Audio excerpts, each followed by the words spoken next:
मजबूत करता था। मैं विनोद सर से जानना चाहूंगा सर, जैसे सचिन भाई ने बताया कि गंगा टास्क फोर्स गठन किया गया, कंटिन्यू पानी में उसका जो है एक घूमना, कंटिन्यू उसके रेकी करना, कंटिन्यू जाकर के वहां पे यमुना गंगा की स्थिति को देखना, इस तरीके की कार्रवाई करते हैं। तो क्या यमुना में इतना आसान हो पाएगा लगातार रेकी करते रहना या लगातार पेट्रोलिंग करना? देखो जी, संभव तो सब चीज़ है। जो हम वही वाली बात अभी भाई जी ने बोला कि जब हम एक फैसला ले सकते हैं, इतना बड़ा फैसला साला नोटबंदी का, तो हम फैसले तो हो क्या नहीं सकता भाई। कोई भी चीज़ है इंसान से ही है। हम जितना मर्जी बड़ा हम चाहते हैं कि 10 की जगह भाई हमारे पास भाई फोर्स कम है। युवाओं को मौका दो ना, जो बच्चे परेशान हैं, जिनको दो पैसे का उनका रोजगार बन जाए, नए युवाओं को दो। जैसे अभी हमने अग्निवीर की बात करी और सरकार ने लाखों लोगों को एंट्री दी, तो उस तरह के युवाओं को मौका मिलना चाहिए। साथ साथ हमें सिक्योरिटी सिस्टम, जो हमारा सर्विलांस सिस्टम है, उसको बेहतर करना चाहिए। लोगों को सबसे बड़ी कमी हमारी ये होती है, हमारी जो हम दंड प्रक्रिया जो अपनाते हैं वो बहुत ही ज्यादा हमारा फेलियर है। 2023 की तो कई करोड़ रुपए का चालान हुआ है डंपिंग का, और रिकवरी आप देखेंगे तो उसकी नील है। क्यों? क्योंकि सरकार की अनदेखी और सरकार का उदासीन रवैया। यही अगर जो आप डंपिंग, आप एक छोटा सा मैं एग्जांपल देता हूँ, यातायात व्यवस्था पहले से बेहतर क्यों हुई है? किसी ने सोचा इसको? यातायात व्यवस्था बेहतर करने का सबसे बड़ा मुख्य कारण है जो हमारे दंड की प्रक्रिया वो बढ़ी है। जो चालान है, जो कभी 100 रुपए का हेलमेट का चालान होता था, वो 1000 रुपए का होता था। लोग पहले घर से निकलने से पहले कहते हैं नहीं भाई मेरे 1000 रुपए जाएंगे, मुझे हेलमेट लेकर चलना है। तो जो डंपिंग एरिया, जो किसी भी तरह की कोई भी अगर नदी में उन कंपनियों पे बैन लगना चाहिए। उनके लिए जो स्ट्रिक्टली अपनाना चाहिए, जो नदी को कहीं भी किसी भी रिसोर्सेज से गंदा कर रहे हैं, चाहे वो आम आदमी ही क्यों ना हो, छोटी छोटी चीजें लाके डंप कर रहे हैं, तो उनके ऊपर भी कंट्रोलिंग होनी चाहिए। एक चीज मैं दर्शकों को दिखाता हूं कि किस तरीके से अगर वाटर रिसोर्स को बचाना है तो रिवर कीपर्स या जो सैन्य कर्मी लगाने की बात जो चल रही है वो कितना जरूरत है। मैं मौजूद हूँ वजीराबाद पे और चारों तरफ आप देखेंगे कि यही वजीराबाद, यहाँ से जब आप आगे निकलते हैं दिल्ली की तरफ और आगे बढ़ते हैं तो पहला नाला नजफगढ़ नाला मिलता है, जो पहले साहिबी नदी हुआ करती थी लेकिन अब वो खत्म हो चुका है और वहां पर पानी बहुत ही खराब स्थिति में नाला मिल जाता है। लेकिन यहाँ पे देखिए, क्योंकि यहाँ पे ये जो लोग हैं, ये जो सैन्य अधिकारी हैं, ये रिटायरमेंट लेने के बाद यहाँ पे कैनोइंग गेम करते हैं और साफ सफाई की जिम्मेदारी जो है वो उठाते हैं। अब ये देखिए कितना साफ पानी है। कैमरा पर्सन हिमांशु आपको दिखाएंगे कि पानी मेरे चुल्लू में है और पानी कितना साफ है। ये बेहद जरूरी है कि हस्तक्षेप हो, लेकिन एक सकारात्मक हस्तक्षेप हो लोगों का। मनोज सर, आपसे जानेंगे कि इस क्षेत्र में आप लोग जब करते हैं साफ सफाई या काम, तो किस तरह की चुनौती होती है, दिक्कत लोगों को समझाना कितना मुश्किल होता है? सर देखिए, जब हम इसमें तकरीबन हम 15 दिन में तो हम साफ सफाई हमें करते ही हैं। जो बाहर जो किनारे पे पन्नी आती हैं या कोई मूर्ति बह के आती है, हमने इधर से उनको मना किया तो देखो काफ़ी लंबी जमुना है, वो यहाँ से रुक जाते हैं, हम उनको यहाँ पे रोक देते हैं। क्या करेंगे, थोड़ा आगे जाके फिर उसको वहाँ पे डाल देते हैं, वो बह के इधर ही आता है। तो इसलिए हमें हर 15 दिन में इसकी सफाई करनी पड़ती है।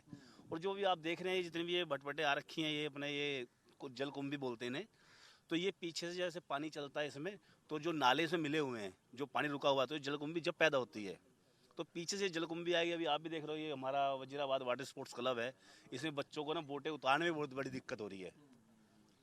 तो अभी आज वेडनेसडे है, तो अभी हम इसको भी थोड़ा थोड़ा साफ कराएंगे, शाम को बच्चों को रेस्ट देंगे। तो सर इसमें चुनौती तो आप खुद भी देख रहे हैं इधर, और सर हम तो 25 साल से इन चुनौतियों से लड़ते हुए आ रहे हैं, पर लेकिन अभी तक ऐसा कदम किसी ने उठाया नहीं है कि हम उनके साथ हो सकते हैं, पर हमारे साथ अभी तक कोई नहीं हुआ सर। विनोद सर, एक बात आपसे जानेंगे कि जिस तरीके से लोगों को समझाना, जैसे मनोज सर बता रहे हैं कि बड़ा मुश्किल होता है लोगों को बताना समझाना, कहीं ना कहीं किसी न किसी डाल ही देते हैं। जब आप लोग, जब सेना बॉर्डर पे होती है और जब आप यहाँ पे होते हैं, तो क्या डिस्कशन लोगों से होती है जब आप बात करते होंगे, या लगता है कि साफ सफाई के लिए समझाया जा सके? तो पर्यावरण को लेकर लोगों को जागरूकता कितनी है, पर्यावरण सुरक्षा के लिए, नदी की सुरक्षा के लिए जागरूकता लोगों में कितनी है? देखो जी, ये चीज़ें शायद ही कोई आदमी आपस में इस चीज़ पे डिस्कस करता हो। इतना बिजी शेड्यूल है कि किसी को पर्यावरण की या साफ सफाई की किसी को कुछ नहीं पड़ी है। हम खुद हैं, हर चीज़ के जिम्मेवार हम खुद हैं। इसमें कोई हम किसी चीज़ को नहीं कहें। भाई आज मान लो हमारी जैसे सोनिया विहार कॉलोनी है, भाई यहाँ कोई ऐसा तो है नहीं कि कहते हैं कोई कलंकी कुंज वाला आके तो यहाँ सोनिया विहार में कूड़ा डालेगा नहीं। इतने बिजी शेड्यूल है कि ये अपनी ड्यूटी पे जाते हैं तो वजीराबाद की जो जालियां, इन जालियों के ऊपर से फेंकते हैं मालाओं को। भाई यहाँ कोई बाहर का आदमी तो नहीं आएगा ना, या कोई बागपत बड़ौद से तो नहीं आएगा यहाँ कूड़ा फेंकने। तो सिर्फ हम ही लोग हैं जो कि हम अपने आप को थोड़ा सुधार लें। मैं आपके चैनल के माध्यम से पहले भी हाथ जोड़ के गुजारिश करी थी कि जो हम सुधर जाएं तो हमें कोई टास्क फोर्स बनाने की जरूरत ना पड़े। भाई छोटी सी बात है कि हम एक इतना सा समझ जाएं कि यार हमें इसमें पन्नी कूड़ा नहीं डालना, तो हमारी जमुना साफ है। भाई रही बात जैसे कि रेत की, भाई रेत एक ऐसी चीज है, जमुना मैया का ऐसा काम है कि रेत कहीं तो ऐसा हो जाता है कि कहीं बहुत ज्यादा रेत चढ़ा देती हैं, कहीं ऐसा हो जाता है कि भाई गड्ढा हो गया। पानी का जो कई लेवल में पानी चलता है, 7 लेवल में पानी की ये इसकी चलाई होती है जो काटता है पानी, और नीचे बहुत तेजी से चलता है जो सबसे पहली लेयर नीचे वाली है। तो कहीं कहीं गड्ढे हो जाते हैं, कहीं रेत चढ़ जाता है। अब मान लो हम अपने इसकी ये अपना वजीराबाद जो ये अपना डैम है जो ये बना रखा है इन्होंने पानी रोकने का, तो अब जो इसको हम साफ ना करें, इसका भी रेत निकलना बहुत जरूरी है। हम इसको पानी को यहाँ से रेत ना निकालें तो यहाँ पे क्या होगा कि पानी कम आएगा, हम कम पानी को स्टोर कर पाएंगे, जिससे कि ये हमारे लिए दिल्ली वालों के लिए बहुत ज़्यादा दुख का कारण है कि पानी फिर नहीं रोक पाएंगे हम, पानी पीने की दिक्कत होंगी। जैसे पहले यहाँ रेत के प्लांट लगते थे, पूरा साफ अंदर से कम भी 10-10 फुट 5-5 फुट रेत निकाल लेते थे। रेत निकलने के बाद में फिर पानी ज़्यादा होता था।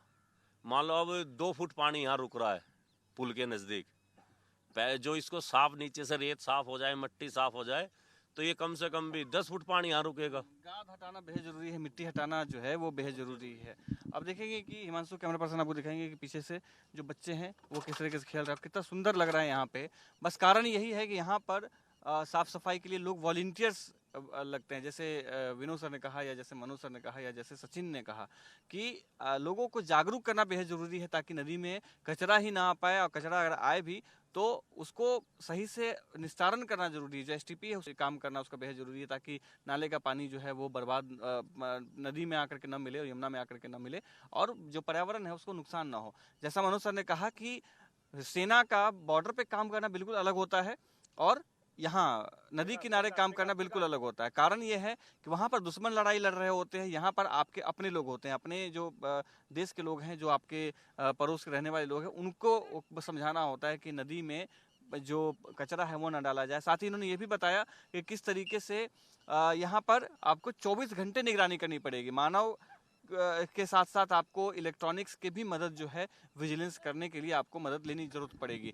ये जो है पूरा इकोसिस्टम काम करेगा, इको टास्क फोर्स के बारे में बताया जा रहा है। अब देखना यह है कि कब तक ये पूरा जो काम है वो पूरा हो पाता है और यमुना नदी कब तक साफ होती है। क्या 3 साल का जो समय दिया गया है क्या उसमें पूरा हो पाता है या और भी समय लिया जाता है। कैमरामैन हिमांशु के साथ में मैं आदित्य कुमार, इंडिया न्यूज, दिल्ली।